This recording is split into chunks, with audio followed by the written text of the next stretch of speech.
It was supposed to be a quiet weekend at the lake. Just me, my wife, and the peaceful sound of water brushing against the dock. We'd finally finished fixing up the old family cabin, our little escape from the chaos of the city. But we had no idea trouble was about to find us in the most unexpected way. You see, this wasn't just any neighborhood. Our property sat on the edge of a community with a particularly overzealous HOA and one self-appointed queen bee who thought she could control everything. Around here, folks whisper her name like some kind of warning. Karen, and trust me, she lives up to it. We'd had a few run-ins before nasty notes left on the door, complaints about unauthorized renovations, and even threats of fines for things we never did. But nothing ever crossed the line. Until now, last Friday, we arrived at the cabin to find signs that someone had been snooping around. My wife noticed muddy footprints by the back window. Tools had been moved. At first, we thought it was just a nosy animal or a careless worker. But then things got worse. Strange noises in the middle of the night. Lights flickering, and then, one evening, the door handle jiggled. Someone was trying to break in. That's when my wife, smart.com, and always 2 steps ahead, came up with a plan. She wasn't just going to stop this intruder. She was going to catch them in the act. And she set a trap so clever, even I didn't see it coming. We didn't know who we were dealing with yet. But when the truth came out and the person stepped into the trap, let's just say none of us were prepared for what happened next. And neither was Karen. The next morning, we walked the property in daylight, hoping maybe we just imagined everything, but something felt off. My wife noticed small things: a branch snapped near the side gate, fresh dirt kicked up where no one should have been walking. Then, inside, we found the cabinet door under the sink wide open, even though we never use it. Nothing was missing, but it was clear someone had been inside. That's when it really hit me. This wasn't just a random break-in. Someone was watching, waiting, and testing boundaries. My wife, who's far more detail-oriented than I'll ever be, began to piece things together. She remembered the HOA meeting we skipped last month, where Karen apparently made a scene about outsiders disturbing the lakefront balance. We'd laughed it off then, but now it felt a lot less funny. Karen had always made a point to remind us she'd lived here for 15 years and knew every inch of this land. She'd once hinted that our cabin, even though legally ours, belonged to the community in spirit. We thought it was just another one of her passive-aggressive jabs, but maybe it wasn't so passive anymore. The tension had clearly been building, and now it felt like someone, probably her, was trying to push us out. My wife decided we weren't going to play defense anymore. She rigged a few harmless but clever traps: motion-triggered cameras hidden in birdhouses, fishing wire near windows, and even a fake maintenance notice pinned to the front gate just to see who'd react.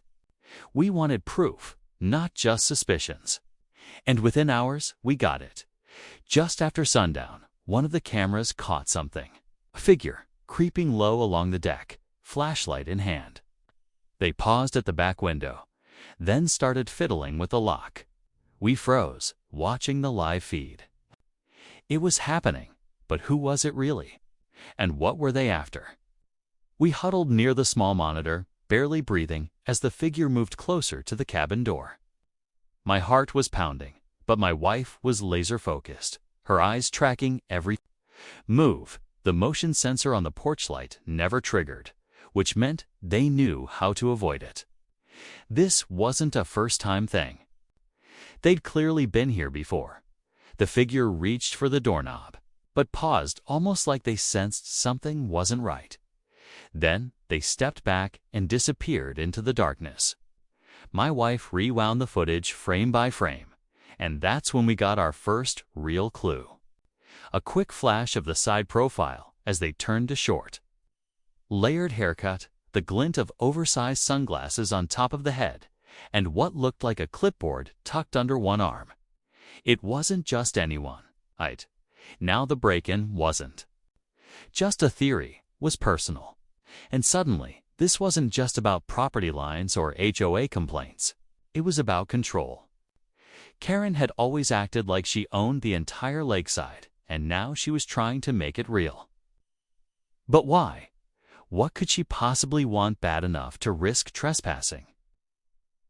While we were trying to figure that out, another twist hit us. Our neighbor, Greg, the quiet guy who mostly kept to himself, knocked on our door the next afternoon.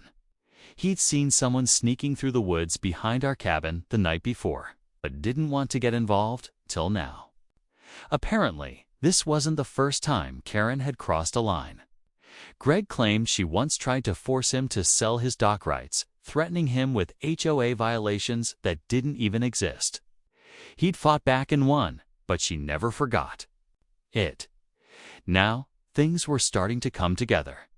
Karen wasn't just nosy. She was targeting certain properties strategically. And from the looks of it, our cabin was next on her list. But what exactly was she after? And how far was she willing to go? After Greg's warning, we knew we had to be ready. The calm weekends by the lake were over. My wife doubled down on security. She added a few more cameras, set up subtle alarms on the windows, and even rigged a few lights to flick on remotely. We spent hours talking strategy, trying to figure out Karen's next move. She was clever, sneaky, and clearly obsessed with taking control of this place. But why? What did she think she'd gain by pushing us out? Then, the tension started to feel unbearable. Every creak of the cabin floor, every rustle in the trees, made us jump. We stayed alert at all times. One night, just as the moon disappeared, behind thick clouds, the alarms went off. The windows were being tampered with again. My wife whispered for me to stay back while she moved to the front door with her phone ready to record. My heart hammered in my chest. We had caught her once on camera, but this time, it felt different, more dangerous. The porch light snapped on suddenly, and there she was, Karen, standing right in front of us. Her face was flushed, eyes sharp and unyielding. She held something. In her hand, a set of keys, maybe, or a tool. I could see her mouth moving, but the tension was so thick that words didn't matter yet. Was she going to try to force her way inside? Or was this some twisted attempt at intimidation? My wife stayed calm, holding her ground. That's when the trap she'd set earlier started working. Hidden cameras caught everything, but more than that, a sound sensor picked up a low B-power little surprise waiting for the right moment. Karen's expression changed as she realized something was wrong. She tried to bolt, but the path she took was exactly where my wife had planned. The chase was on, but what happened next? Well, you'll have to see it to believe it. The calm lake weekend was gone, replaced by a standoff none of us expected. The question now was simple: would Karen back down? Or was this just the beginning of something much bigger? Just when we thought the night couldn't get any more intense, something unexpected happened. As Karen turned to run down the narrow path behind the cabin, the beam from her flashlight caught on something shiny hidden in the bushes. My wife had set up more than just cameras and alarms. There was a small, concealed lockbox buried just off the trail. Karen stumbled, eyes wide as she realized it wasn't just a simple trap anymore. Whatever she was after, it was connected to that box. But the real shock came moments later. From the shadows, a figure stepped forward. Greg, calm but firm. He blocked Karen's escape route. "You're not taking anything from this place," he said quietly, but with unmistakable authority. That's when Karen's mask cracked, and we saw a glimpse of desperation beneath her angry facade. It was clear this wasn't just about power or property anymore. There was something deeper driving her actions, something tied to secrets no one expected. Suddenly, Karen's phone rang. She glanced at it, then made a decision that stopped us all cold. Instead of fighting or running, she handed it over to my wife, saying, "You need to hear this." My wife hesitated, but answered. On the other end was a voice we never thought we'd hear, a high-up from the HOA board, one who had been pushing Karen to act aggressively, with stakes far bigger than just neighborhood disputes. This call revealed a shocking truth. Karen wasn't acting alone. There was pressure from above, some hidden agenda to take over several properties around the lake. Our cabin was just one piece in a much larger plan, and now we were caught right in the middle of it. The quiet, peaceful community was anything, but that there was a storm brewing, and it was coming straight toward us. As we stood there, the weight of what we'd uncovered settled in. The fight for our lake cabin was no longer just about us, was about standing up against something much bigger. But how far would Karen and the HOA go to make sure we didn't win? As the call ended, the weight of the truth hit us all. Karen wasn't just a rogue HOA member, she was a pawn in a bigger game. Pressured by people who wanted to take control of the lakefront properties one by one.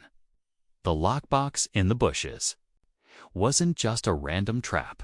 It contained documents, illegal contracts, and forged signatures meant to intimidate owners like us into selling their land. My wife looked at me, eyes fierce and determined. We weren't going to let them win. Greg stepped forward and pulled out his phone, already calling local authorities with the evidence we'd gathered, the footage, the documents, everything. But before we could breathe a sigh of relief, Karen suddenly lunged for the lockbox, desperate to grab the proof. A quick struggle ensued, but thanks to the trap and our preparedness, we managed to hold her back. Just as the police arrived, Karen's expression changed. She dropped the box and confessed, revealing she'd been threatened into doing the dirty work. The HOA board's shadowy plan was bigger than any of us imagined. But here's the twist no one saw coming. Right before the police took Karen away, she whispered a warning. "They're not done. This is just the beginning." That moment left us shaken, realizing the fight for the lake cabin and maybe the whole community was far from over. But in that night's chaos, we'd won the first battle. Our trap had worked, exposing the truth and stopping an invasion before it could spread. Still, as we locked the cabin door and looked out over the quiet lake, one question lingered, with powerful forces working behind the scenes. How long could our peaceful escape really last? The calm was deceptive, and the real challenge was just beginning. After the police took Karen away, things finally started to settle down at the cabin. We spent the next few days organizing the evidence and sharing it with the other neighbors, who'd been quietly struggling with the same threats. It felt like a weight had lifted, knowing we weren't alone. Greg stepped up to help organize the community, pushing for transparency and fairness from the HOA board. Slowly, the peaceful lakefront we dreamed of was beginning to feel like home again. My wife and I often talked about how close we'd come to losing everything. It wasn't just about a cabin or property lines, it was about standing up for what's right. Protecting the place that gives us peace and freedom.